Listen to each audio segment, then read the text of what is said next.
जय मां विंध्यवासिनी 18वां अध्याय जो पराशर ऋषि ने लिखी है, पराशर होरा शास्त्र। छठे भाव से विचार किया जाता है रोग ऋण शत्रुओं का सामान्यतया। पराशर जी क्या कहते हैं?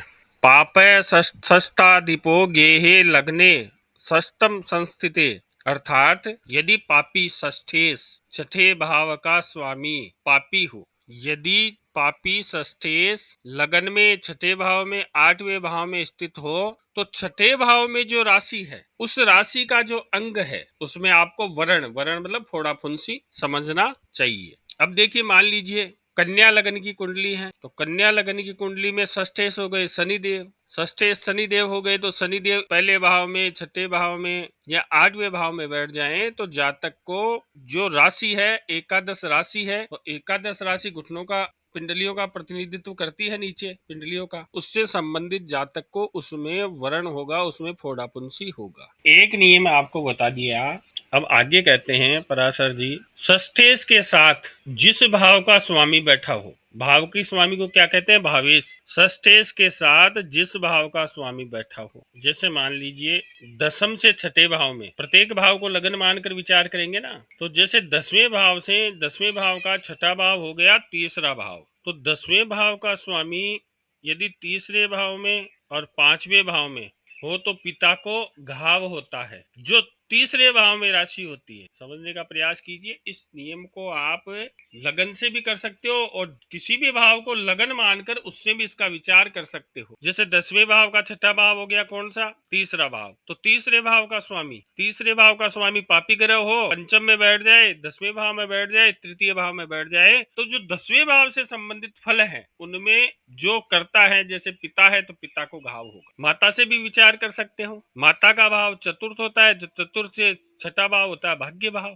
यदि भाग्य भाव का स्वामी पापी ग्रह हो और वो चौथे भाव में, 11वें भाव में या 9वें भाव में बैठ जाए, तो माता के जो राशि है भाग्य भाव में उस अंग में माता के घाव होता है, जब जातक की वो महादशा या अंतरदशा आती है। तो ये देखना छठे भाव में जो राशि है उस अंग में होगा। अब देख लीजिए ग्रह देव हैं, उनके अनुसार भी आप ले सकते हो। जैसे षष्ठे सूर्य देव हैं, सिर में होगा, चंद्र देव हो तो मुंह में या गले में होगा, मंगल और बुध देव हैं तो पेट में घाव होगा। इस प्रकार से बताया है। आगे कहते हैं, यदि बृहस्पति देव हो तो नाक पर, शुक्र देव हो तो आंख पर, शनि देव हो तो पैरों पर, राहु व केतु देव हो तो पेट में घाव होता है। यदि लग्नेश 1, 8, 3, 6 राशियों में चले जाएं, यदि लग्नेश मंगल देव और बुध देव की राशियों में चले जाएं और कहीं भी स्थित हो, बुध उन्हें देखता हो। पराशर जी ये बताते हैं, यदि लग्नेश बुध देव और मंगल देव की राशि में स्थित हो और बुध देव की दृष्टि हो तो उसे मुख रोग होता है। आगे पराशर जी इसमें कुष्ठ रोग का वर्णन करते हैं ना। आयुर्वेद 8 प्रकार के बताता है कुष्ठ रोग, एक प्रकार का रोग नहीं होता। कुष्ठ 8 प्रकार के हो जाता है ना, सफेद सफेद हो जाते हैं, किन्हीं के, कोई किसी के जवानी में हो जाता है, किसी के बचपन में हो जाता है, किसी के वृद्धावस्था में हो जाता है। तो 8 प्रकार के रोग होते हैं। ये जो कुष्ठ रोग होते हैं आयुर्वेद इन्हें 8 प्रकार के बताता है। तो ये कहते हैं, देखिए कुष्ठ रोग त्वचा से संबंधित और रक्त से संबंधित होता है। तो ये कह रहे हैं लग्नेश मंगल देव और बुध देव हो, या ये भी कह दीजिए लगन में मंगल देव और बुध देव की राशि होगी तो मंगल देव और बुध देव ही लग्नेश होंगे, और वो लग्नेश चंद्रमा के साथ हो और इनके साथ राहु शनि भी आ जाए या राहु शनि का दृष्टि प्रभाव हो जाए, किसी भी प्रकार से संबंध हो जाए, तो व्यक्ति को कुष्ठ रोग होता है। कुष्ठ रोग त्वचा का रोग भी होता है। मंगल देव और बुध देव की राशि लगन में हो और मंगल देव और बुध देव के साथ चंद्रमा बैठ जाए और राहु शनि का प्रभाव हो जाए, राहु शनि चंद्रदेव बुध देव या बुध देव की जगह मंगल देव भी हो सकते हैं, तो जातक को कुष्ठ रोग होगा।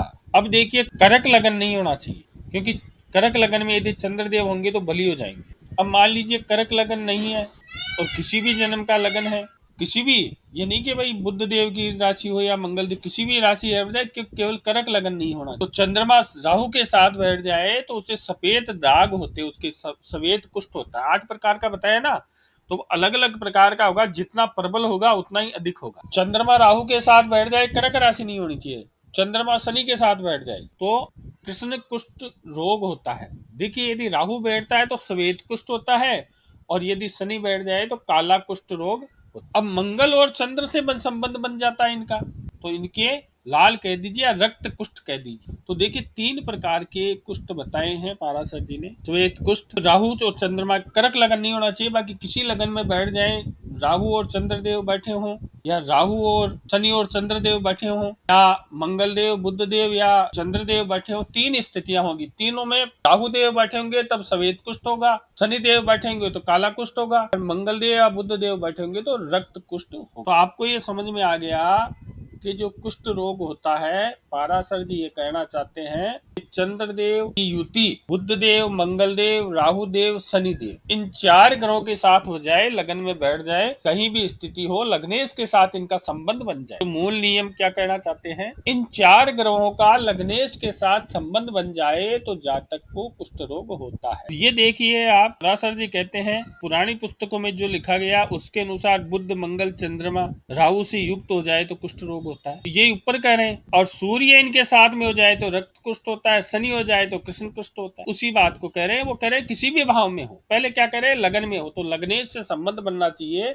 लग्नेश से यदि चंद्रमा का संबंध बनता है, फिर चंद्रमा के साथ बुध बैठ जाए या मंगल बैठ जाए या राहु बैठ जाए या शनि बैठ जाए तो अलग अलग प्रकार का रक्त कुष्ठ, श्वेत कुष्ठ और कृष्ण कुष्ठ अलग अलग प्रकार का कुष्ठ रोग होगा। यदि लगन में षष्ठेश बैठ जाए, अष्टमेश बैठ जाए, ये तो पता है 6, 8, 12 का स्वामी जहाँ बैठता है वहां हानि करता, और वो सूर्य के साथ बैठ जाए तो जातक को ज्वर बार बार होता है। कोई आता है, कोई आपसे कहता है कि मेरे बच्चे को ज्वर होता है, बार बार में बुखार होता है, शरीर बार बार गर्म होता है, तो उसकी कुंडली में आप देख सकते हो षष्ठेश व अष्टमेश सूर्य के साथ है तो जातक को बार बार ज्वर होता है। यदि वही षष्ठेश और अष्टमेश लगन में बैठ जाए, मंगल के साथ बैठ जाए, तो जातक के कोई गांठ होगी या शस्त्र की चोट का घाव होगा। वो आप छठे भाव की राशि के अनुसार देख सकते हो कहाँ होगा। अब वो कहते हैं यदि छठे और 8वें भाव का स्वामी लगन में बुध के साथ बैठ जाए, उन्होंने सूर्य के साथ बता दिया, मंगल के साथ बता दिया, बुध के साथ बता रहे हैं, तो जातक को पित्त रोग होगा। और यदि गुरुदेव है षष्ठेश या अष्टमेश लगन में बैठ जाए तो जातक निरोगी रहेगा, जातक के कोई रोग नहीं हो, गुरुदेव का प्रभाव आ गया। लेकिन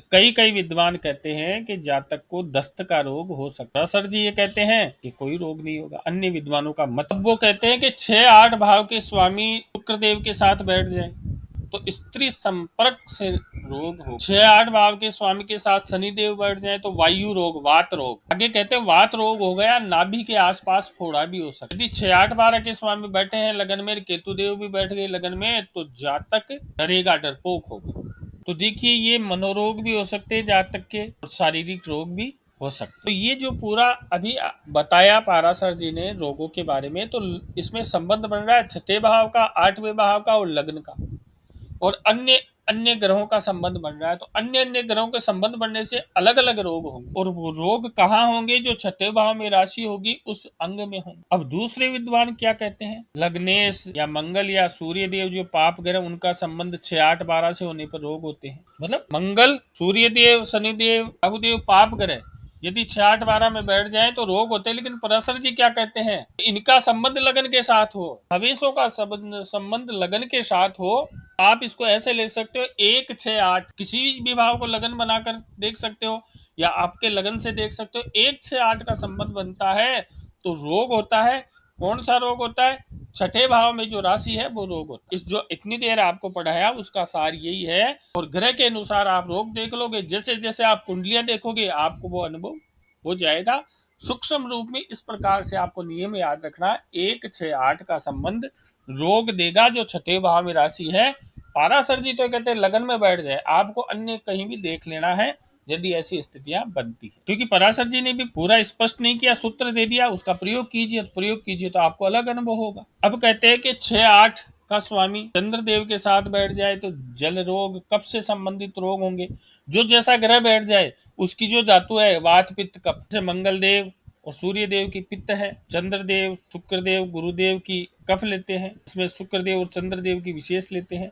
बुध देव तीनों है, वात पित्त कफ है, और शनि राहु केतु वो वात है। जो जैसा ग्रह होगा उस प्रकार का जातक के रोग। अगर छठे भाव का स्वामी लगन में जाकर बैठ गया, आठवें भाव का स्वामी जाकर बैठ गया, तो देखिए आयुर्वेद कहता है कि रोग त्रिदोष से उत्पन्न होता है, वात पित्त कफ तीनों से उत्पन्न होता है। अब ये कहते हैं आगे रोग की उत्पत्ति का समय, रोगोत्पत्ति का समय। छठा भाव और छठे भाव का स्वामी दोनों ही पाप युक्त हो, एक नहीं होता, दोनों ही पाप युक्त हो और शनि राहु साथ में हो तो जातक हमेशा रोगी रहता है। रोग के लिए पराशर जी कहते हैं छठे भाव और छठे भाव का स्वामी दोनों पाप युक्त हो, शनि राहु के साथ बैठ गए तो पाप युक्त हो गए, जातक सदैव रोगी रहता है। अब ये कहते हैं छठे स्थान में मंगल हो, छठे स्थान का स्वामी अष्टम में चला गया हो तो व्यक्ति को बचपन में ज्वर होता है। अब ये कहते हैं छठे भाव में बृहस्पति और बृहस्पति की राशि में चंद्रदेव चले जाएं तो जातक को 19वें या 22वें वर्ष में कुष्ठ रोग होता है। यदि छठे स्थान में राहु और केंद्र में गुलिक हो और लग्नेश अष्टम में गया हो तो 26वें वर्ष में क्षय रोग होता है, टीबी का रोग होता है।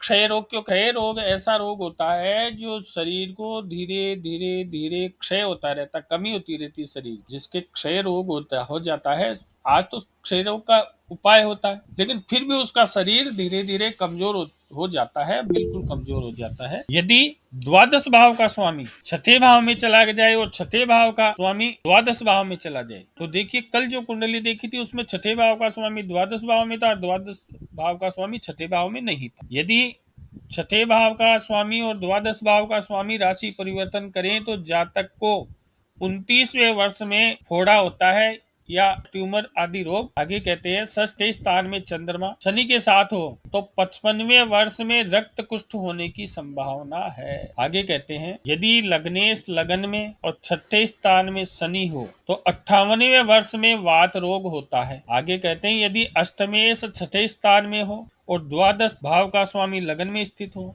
तथा चंद्रमा षष्ठे से युक्त हो तो 8वें वर्ष में पशु से भय होता है। 6, 8, 12 में राहु तथा राहु से अष्टम में शनि हो तो बालक को पहले व दूसरे वर्ष में अग्नि भय तथा तीसरे वर्ष में पक्षियों से पीड़ा होती है। 6, 8, 12 में सूर्य हो तथा सूर्य से द्वादश स्थान में चंद्र हो तो 5वें या 9वें वर्ष में जल से भय होती। 6, 8, 12 में सूर्य को देखो और सूर्य से द्वादश भाव में चंद्रमा हो तो आप कह सकते हो कि जातक को आपको 5 से 10 वर्ष तक ध्यान रखना है, जल का भय है, जल के पास में नहीं भेजना है। अष्टम स्थान में शनि हो और सप्तम में मंगल हो, अष्टम स्थान में शनि हो सप्तम भाव में मंगल हो तो जातक को 10 वर्ष से 30 वर्ष तक फोड़े फुंसी हो। अष्टमेश राहु के साथ अपने नवमांश में स्थित होकर अष्टम से 5-9 भाव में बैठा हो, त्रिकोण भाव में बैठा हो तो 18 से 22 वर्ष में जातक को फोड़े फुंसी होते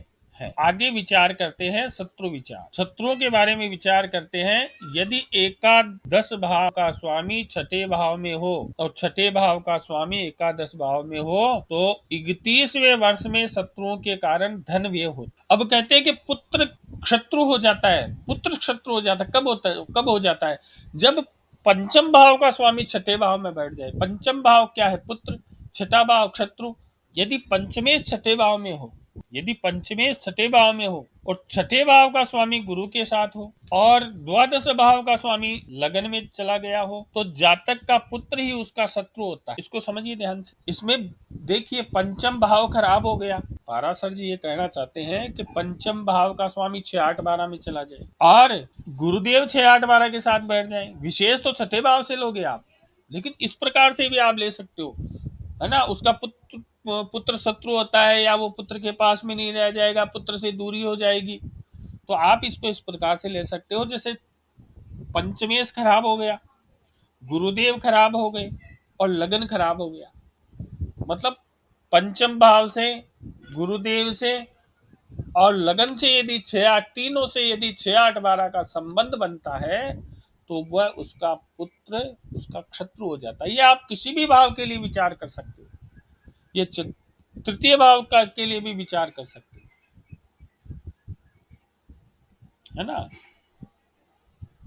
जैसे तृतीय भाव से पंचम भाव का स्वामी तृतीय भाव को लगन बनाकर उसी प्रकार से कर सकते हो तो अपने भाइयों से कर सकते हो, शत्रुता होगी कि नहीं। तो यदि पाराशर जी ये कहते हैं पंचम भाव का स्वामी छठे भाव में चला जाए, पीड़ित हो गया, गुरुदेव 6, 8, 12 के साथ बैठ जाए, पीड़ित हो गए, और 6 8 12 का स्वामी लगन में जाकर बैठ जाए या लगन का स्वामी 6 8 12 में जाकर बैठ जाए तो किसी भी प्रकार से लग्न गुरुदेव और पंचम भाव का संबंध 6 8 12 से बनेगा तो जातक का पुत्र ही उसका शत्रु होगा। अब आगे कहते हैं लग्नेश लग्नेश 6ठे भाव में चला जाए और 6ठे भाव का स्वामी भी वहीं बैठ जाए तो उस जातक को कहिए कुत्तों से सावधान रहे, कुत्ते काटने का डर रहेगा, वो कुत्तों से डरेगा। आप कहोगे तो वो डरेगा भी कुत्तों से। लग्नेश 6ठे भाव में चला जाए, 6ठे भाव का स्वामी वो वहीं बैठा है तो जातक कुत्ते से डरेगा, जातक को 20 वर्ष तक कुत्ते का भय रहेगा, कुत्ते काटने का डर रहेगा। इस प्रकार से पराशर और शास्त्र में 6ठे भाव का वर्णन किया गया।